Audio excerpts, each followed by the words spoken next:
Good afternoon, Cross Timbers. Today is Wednesday, April 5th, 2017, and I'm Sydney Burns. And I'm Bianca Barajas. On today's show, we take a look at a police chase in Michigan. And the death toll continues to rise in Syria after a chemical attack. These stories and more coming up next on Texan TV.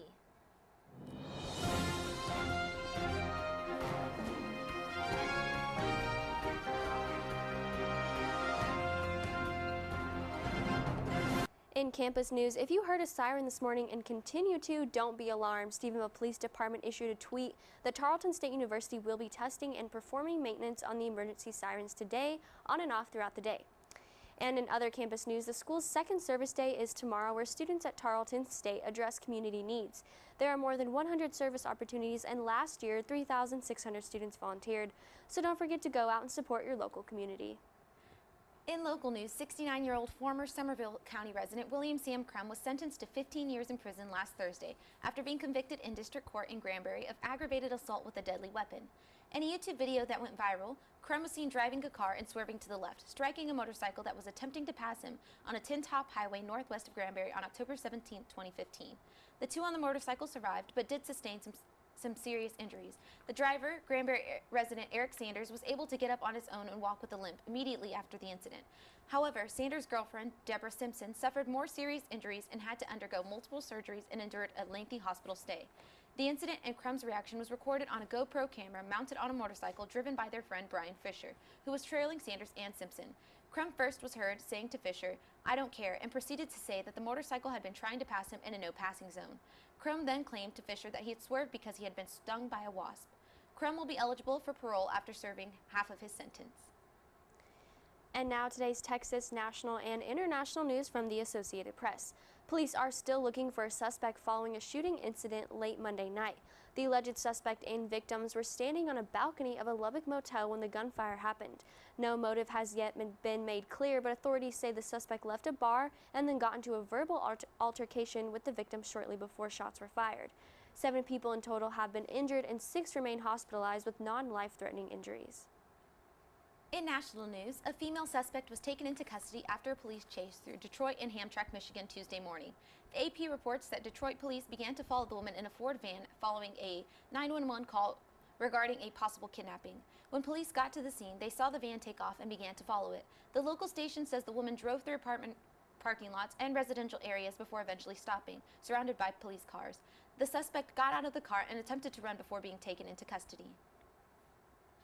In international news, at least 83 people have died and another 350 others are injured after a suspected chemical gas attack in the northern Idlib province of Syria yesterday.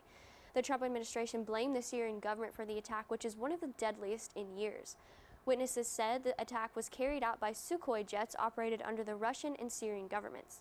The Syrian government made a statement rejecting the claim, stating they were not responsible and do not possess chemical weapons. They did, however, lay the blame on the rebels, accusing them of fabricating the attack and trying to frame the Syrian government. We will continue to follow this as more information is available. And for more of today's national and international news, we turn to the AP News Minute. This is AP News Minute. North Korea has test-fired a missile into the ocean off its east coast. Worries are building that Pyongyang will test-fire more rockets or even a nuclear device ahead of President Trump's upcoming summit with China's President Xi Jinping. Russia and Syria both deny launching a chemical attack that killed dozens in a Syrian town Monday. Russia's defense ministry claims the toxic chemicals came from a rebel-held arsenal where a Syrian airstrike hit it. Oregon Democratic Senator Jeff Merkley spoke through the night opposing Supreme Court nominee Neil Gorsuch, but the speech isn't a filibuster and won't delay debate or votes. And Oklahoma, Missouri, and Arkansas are all dealing with dangerous springtime storms.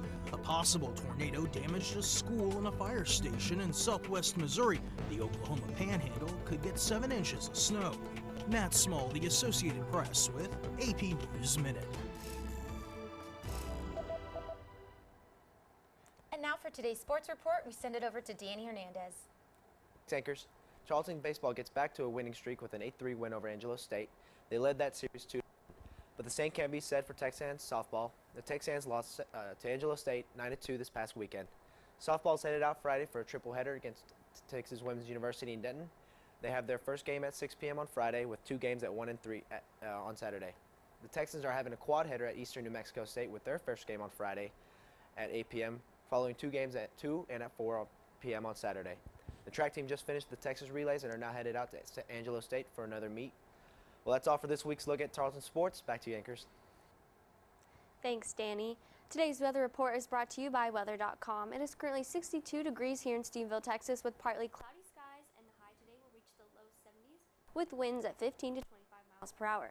Tonight, temperatures will drop off to the mid-40s, so make sure to bring a jacket if you're going out. This has been a production of Texan TV News, a product of the Texan News Service from the Tarleton State University campus in Stephenville, Texas. Watch us live on Apogee Channel 2.1 in the dorms at 12:30 weekdays. If you live off campus, tune in on Northland Cable Channel 9. You can follow the Texan News Service on Facebook and Twitter, and check out our website at www.texannews.net for all of your latest local, state, national, and international news. Today's broadcast was produced by Rebecca Hernandez, Latricia Powell, Marquise Daughtery, Channing Flatt, and Danny Hernandez. Have a wonderful day, Texans.